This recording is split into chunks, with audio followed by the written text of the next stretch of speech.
अजीज़ तलबा अस्सलाम वालेकुम वरहमतुल्लाहि वबरकातुहू। अजीज़ तलबा, आज हम माइक्रोसॉफ्ट वर्ड की इनसाइट ऐप के अंदर मौजूद इलस्ट्रेशन वाले रिबन के अंदर जितने भी ऑप्शंस हैं उनकी हम वजाहत करेंगे। तो चलते हैं, इसको वक्त ज़ाया किए बगैर सीखते हैं।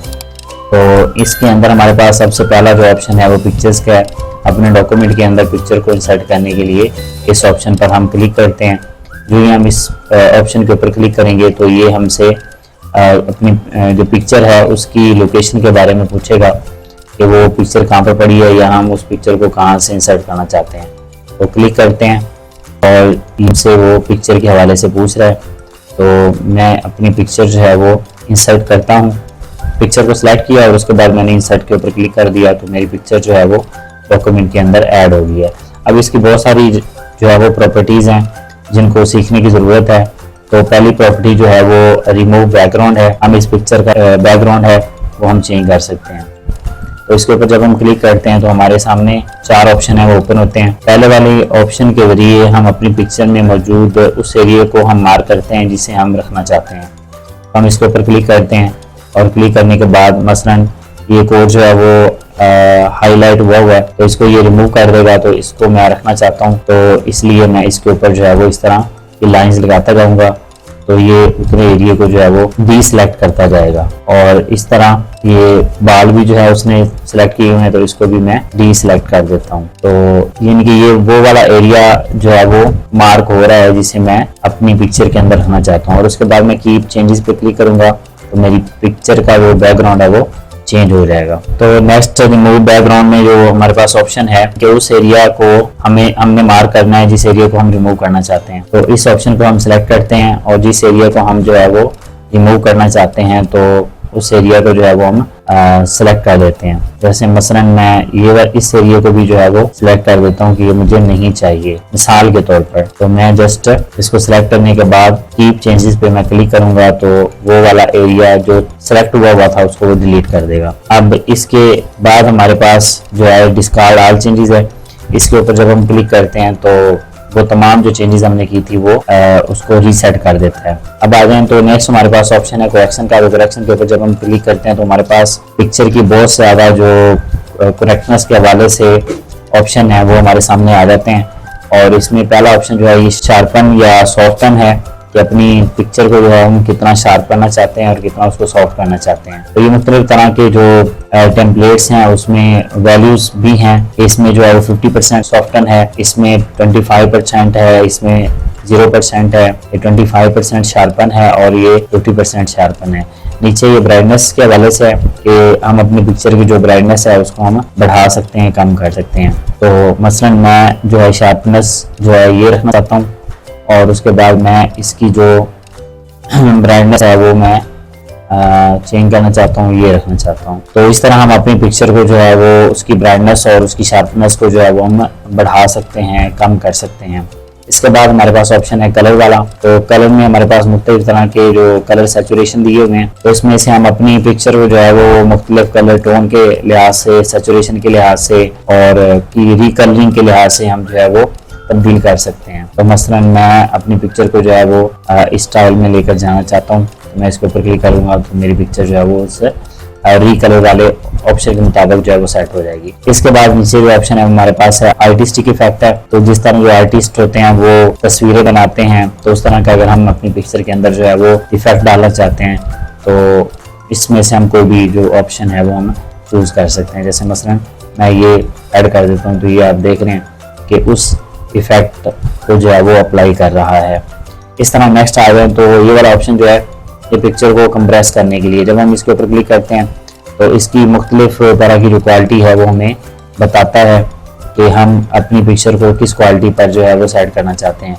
तो इसमें जो PPI का मतलब है पिक्सल पर इंच है तो ये 330 पिक्सल पर इंच अच्छी क्वालिटी के लिए, हाई डेफिनेशन डिस्प्ले के लिए है। ये 220 जो है ये प्रिंट के लिए, ये वेब के लिए 150 पिक्सल पर इंच है और ये 96 ppi है, ये ईमेल वगैरह भेजने के लिए है। तो इसका आप इस्तेमाल कर सकते हैं कि जिस तरह की आपको जो है वो पिक्सल चाहिए उस हिसाब से आप अपनी पिक्चर को जो है वो सेट कर सकते हैं। उस पॉइंट को आप क्लिक करेंगे और उसके बाद ओके कर देंगे। अब नेक्स्ट आ जाए तो इसमें हमारे पास ऑप्शन है कि हम अपनी पिक्चर को जो है वो मुख्तलिफ सोर्सेज से जो है वो हम इंसर्ट कर सकते हैं, जैसे फ्रॉम फाइल, जैसे मैंने अभी आपके सामने जो है वो पिक्चर को जो है वो इंसर्ट किया था। इस तरह जब हम इसके ऊपर क्लिक करेंगे तो हमारे कंप्यूटर में से जो पिक्चर है उसे इंसर्ट करने के लिए ये वाला ऑप्शन जो है वो काम करेगा। इस तरह ये वाला ऑप्शन जो है वो हम बाद में देखते हैं अभी। तो इसके बाद नेक्स्ट आ जाए तो हम अपनी पिक्चर के इर्द गिर्द जो है वो किसी किस्म का जो है वो स्टाइल ऐड करना चाहते हैं, तो हम इस ऑप्शन में से हम कोई भी जो स्टाइल है वो हम चूज कर सकते हैं। ये मैंने चूज कर दिया। आप अपनी मर्जी से कोई भी जो है वो चूज कर सकते हैं, अपने डॉक्यूमेंट के लिहाज से आप चूज करेंगे। तो मैं जस्ट आपको जो है वो डेमो दे रहा हूँ। इसके बाद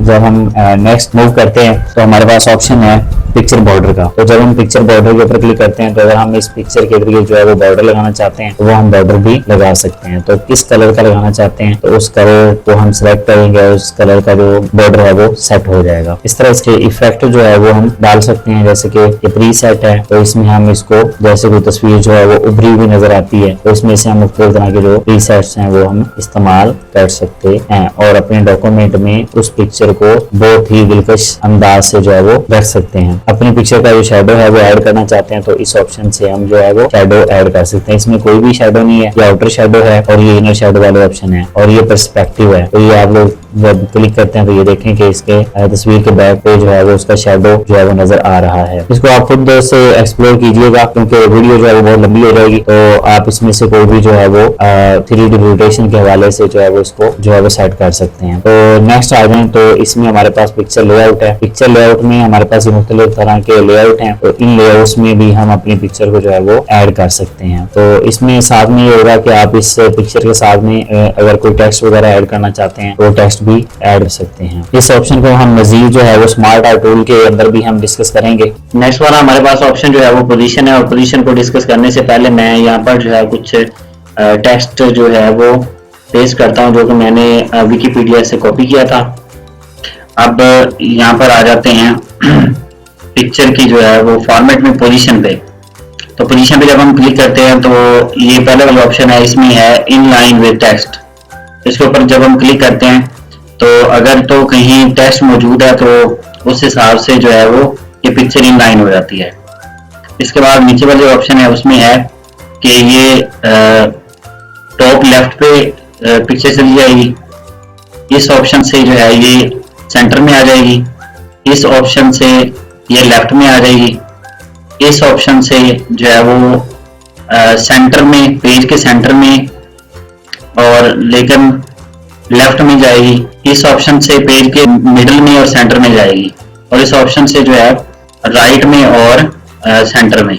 इस ऑप्शन से ये जो पिक्चर है ये हमारे पेज के लेफ्ट में चली जाएगी। इससे ये बॉटम सेंटर में चली जाएगी। इस ऑप्शन से बॉटम राइट पे चली जाएगी।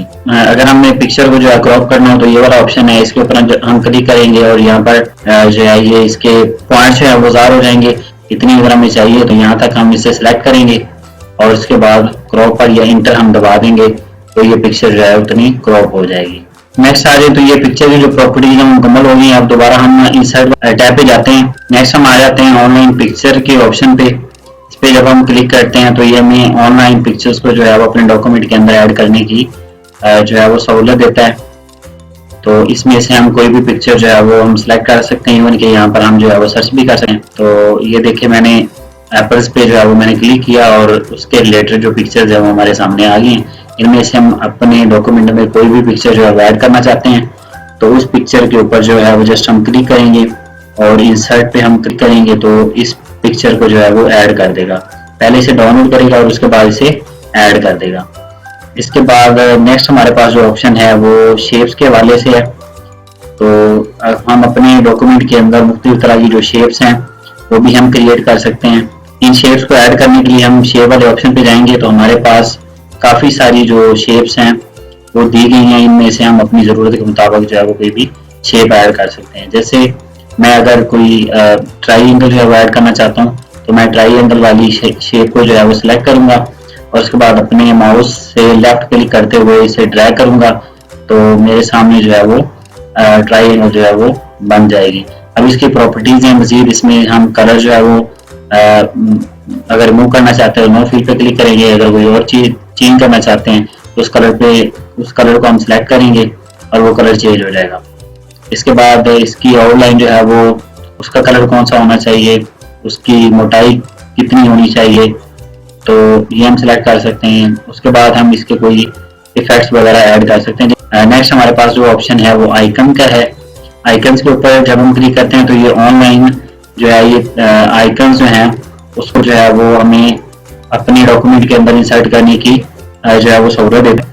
तो ये मुख्तलिफ तरह के मौजूद हैं। हमें किसी भी किस्म के आइकन्स जो हैं वो अपने डॉक्यूमेंट के अंदर ऐड करने हैं तो हम उसको यहाँ पर सर्च भी कर सकते हैं, और अदरवाइज यहाँ पर जो है वो मुख्तलिफ किस्म के जो आइकन्स है वो दिए गए हैं। जैसे एजुकेशन के हैं तो यहाँ पर मैं क्लिक करता हूँ तो एजुकेशन के लिए जो आइकन्स इस्तेमाल होते हैं, जैसे मैं ये पेंसिल इस्तेमाल करना चाहता हूँ, मैं जस्ट इसके ऊपर क्लिक करूंगा और उसके बाद इंसर्ट, तो ये डॉक्यूमेंट के अंदर जो है आइकन जो है वो इंसर्ट हो जाएगा। यहाँ से हम इसका कलर वगैरह चेंज कर सकते हैं और यहाँ से हम इसकी आउटलाइन जो है वो चेंज कर सकते हैं। यहाँ से हम इसके जो इफेक्ट्स हैं वो चेंज कर सकते हैं। सो नेक्स्ट हमारे पास जो ऑप्शन है वो 3D मॉडल का है। तो यहाँ से हम अपने डॉक्यूमेंट के अंदर 3D मॉडल भी ऐड कर सकते हैं। यहाँ पर मैं हर टाइप करता हूँ और हर टाइप करने के बाद मैं इसे सर्च करता हूँ, और ये देखें कि जैसे ह्यूमन हार्ट है तो मैं इस ऑब्जेक्ट को जो है वो सिलेक्ट करता हूँ और इंसर्ट पे क्लिक कर देता हूँ। अभी इसे डाउनलोड करेगा और डाउनलोड करने के बाद हमारे डॉक्यूमेंट के अंदर ये जो है वो इंसर्ट हो जाएगा। तो ये देखें हमारे डॉक्यूमेंट के अंदर जो है वो हार्ट का 3D मॉडल जो है वो ऐड हो गया।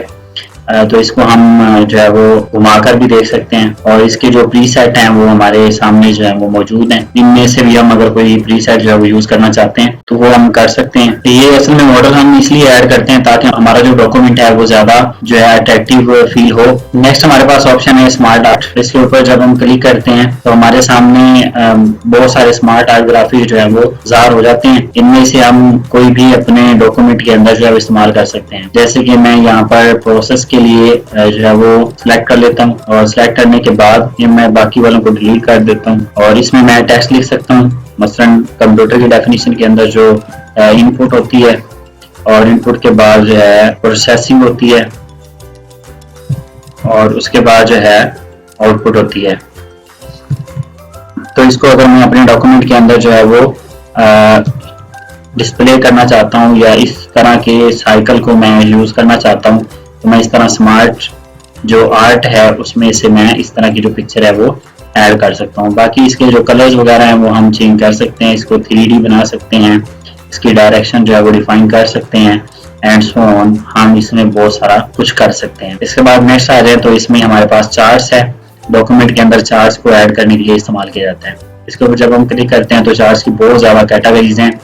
इनमें से अगर हम किसी किस्म का कोई भी चार्ट जो है वो ऐड करना चाहते हैं तो जस्ट हम उसके ऊपर क्लिक करेंगे। तो जैसे मैं जो है पाई चार्ट जो है वो क्रिएट करता हूँ तो इसके ऊपर मैं डबल क्लिक कर देता हूँ, और डबल क्लिक करने के बाद ये मेरे डॉक्यूमेंट के अंदर जो चार्ट है वो उसने डिस्प्ले कर दिया। अब इसमें ये ऑप्शन उसने दिए हुए हैं, ये एक्सेल शीट है और एक्सेल के अंदर उसने जो है वो ऑप्शन। अब इसमें इससे मैं जैसे जैसे इनकी वैल्यू जो है वो इंक्रीज या डिक्रीज करूंगा तो उस हिसाब से जो है वो एरिया जो ऑटोमेटिकली जो है वो चेंज हो रहा होगा। तो जैसे ये देखें मैंने यहाँ पर 10 किया फर्स्ट क्वार्टर में, तो फर्स्ट क्वार्टर का जो कलर है वो ब्लू है, तो फर्स्ट क्वार्टर के कलर में आप देखें कि उसको उसने बढ़ा दिया है। अब इसको अगर मैं 1.5 कर देता हूँ 1.5 कर देता हूँ तो देखिए इसका जो साइज है वो ऑटोमेटिकली डिक्रीज हो गया है। अब इसमें जो ज्यादा है 3.2 है सेकंड वाला, और उसका कलर जो है वो मैरून कलर है। नेक्स्ट हमारे पास लास्ट जो ऑप्शन है वो स्क्रीनशॉट का है।